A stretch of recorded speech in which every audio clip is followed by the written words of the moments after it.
lying alone in the distant room, wondering if the people I love are still there at the end of the corridor, as my bearskin-hatted soldier curtains play games with my imagination, and every shadow casts doubt across my mind. Tucking my arms in tight, so the ghouls beneath my bed can't pull me out, and devour me whilst my family lie sleeping soundly. Their dreams causing subconscious smiles and laughter, mine of a rusty mangle, crushing our house as we run and fall on the slippery rollers. The rollers pull us in. I wake, sweat meeting tears on my cheeks as my heartbeat echoes around the room, banging against the inside of my chest. I'm reaching out for the one person I trust, but she's not there. Tucking my arms back in, making sure my feet are protected, I hold my breath. My heart bumps once, twice, and my breathing slows. The panic attack subsides for now. Twice more I wake that night, but I survive to take my orange soup flask and Tupperware box of fish paste oatcakes to my flip-top desk. School. I can't concentrate on joined-up T's and 1, 2, 3s. My mind's on choking, on Mum being killed, on Nana not being there when I get home. I sit at my desk with the familiar sound of my bumping heart echoing in my head as my neck pulsates against my collar.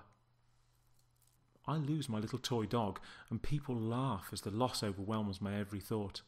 I can't sleep. My mind's racing to every corner of the world, seeking out my dog. As my chest rises and falls and the familiar beads of sweat run down my neck, the cold, saturated collar of my pyjamas cools me. Tucked in tight, heart bumping, I feel like a pillow has been pushed against my face, suffocating me. I'm 11 now. Nothing much has changed. The curtains have gone. It's a different house. But the thoughts have followed me across town. They never leave me. No one else has met them. They are my dark companions. Will I die today? If not me, then who? What comes after life? Why do we live? Am I gay? With every question comes a feeling. Sometimes low, sometimes high, sometimes to the end of every limb. I miss the safety of the past. I'm alone, truly alone, disconnected, removed, isolated. I have nothing to hold on to. No one hears me. In class, people hear the hum, short notes from my throat. But looking around, they see nothing. The teacher makes inquiries, but I say nothing. Checking that my voice still works, I repeat, in every class, for 2 years, and no one helps me. Fear strips me of logic. My intellect is distracted by catastrophic thoughts. My body is also tired, and my legs shake. My chest hurts, and I can't cry anymore. Does everyone feel this way? Sucking water through my teeth, seeking out glass or metal, I strategize. What feigned ailment have I not yet presented? The school match looming, I must act fast. No one must know that my bowels can't empty any more than they have, that my chest is so tight and the lump in my throat is choking me from within. It's too late. I have to go now. On the coach I sit alone, teeth gritted as wave after wave of adrenaline floods through me, and my body is numb with fear as my heart beats itself into certain death. The feelings cause fear.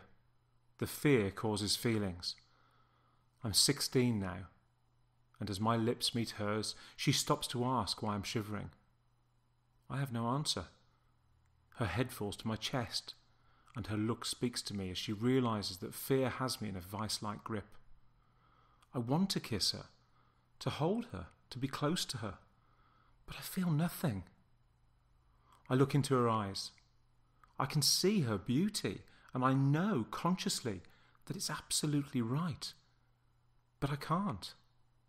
Weakness floods my body. I feel faint.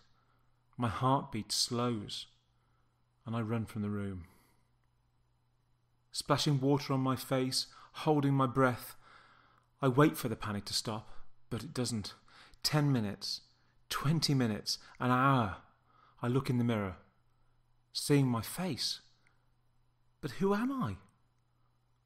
I close my eyes, but they still feel open. My breath rushes up my nose into a cavernous space.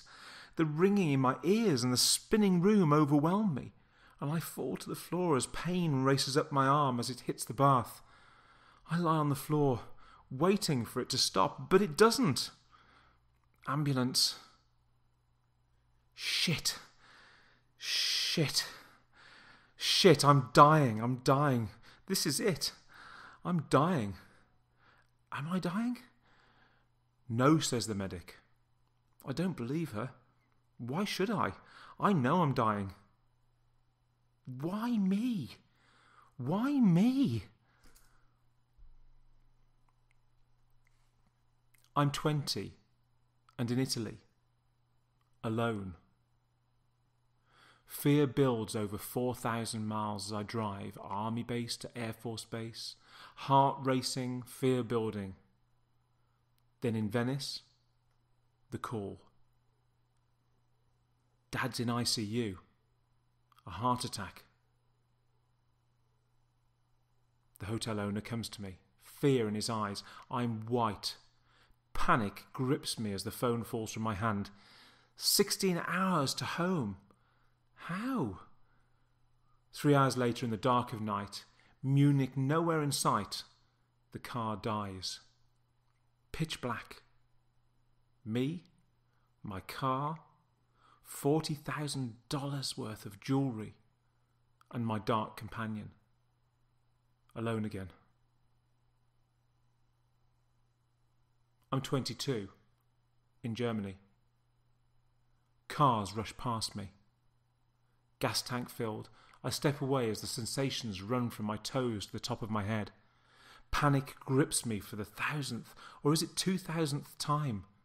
The cold floor cools me for a moment before I'm lifted into the ambulance. Will I die today? I don't know who I am. Did I ever? This isn't me, is it? Is this it? Family and friends, holiday, party, drink and smoke. I just protect my last glimmer of health from afar. There's no joy, no sadness, just fear. Is this the Truman Show? Is this an experiment in physical and mental tolerance? Where are the cameras? Why did they choose me? I'm 27. Nothing changes. England offers no security.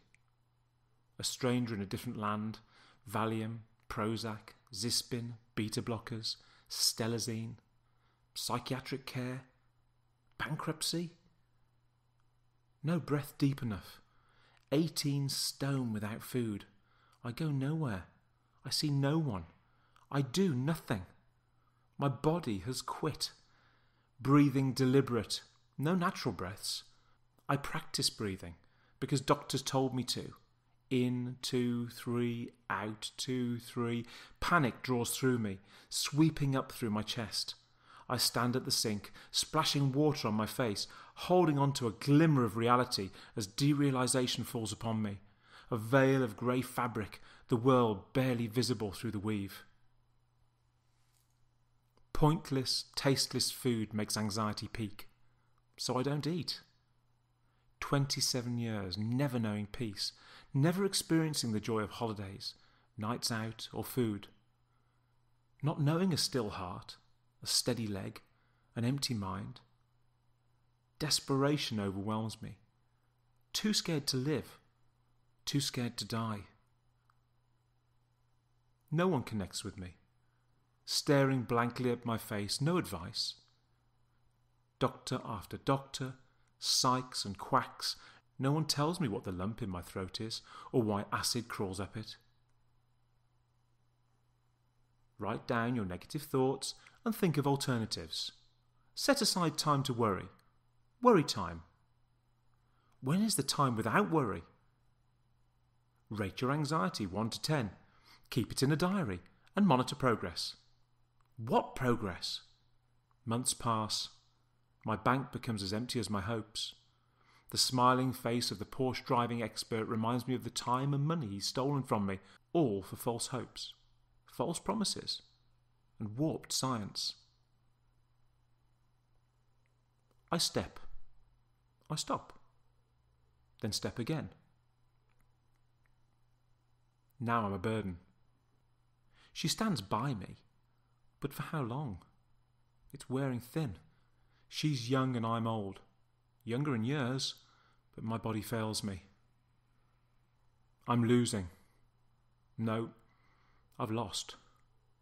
I have nothing. Just my breath. Is this life? And why is it my life? Couldn't this belong to someone else? Was this journey for a reason? Is it torture for past wrongdoings? Do I exist? Is this real? My senses fail to tell the truth.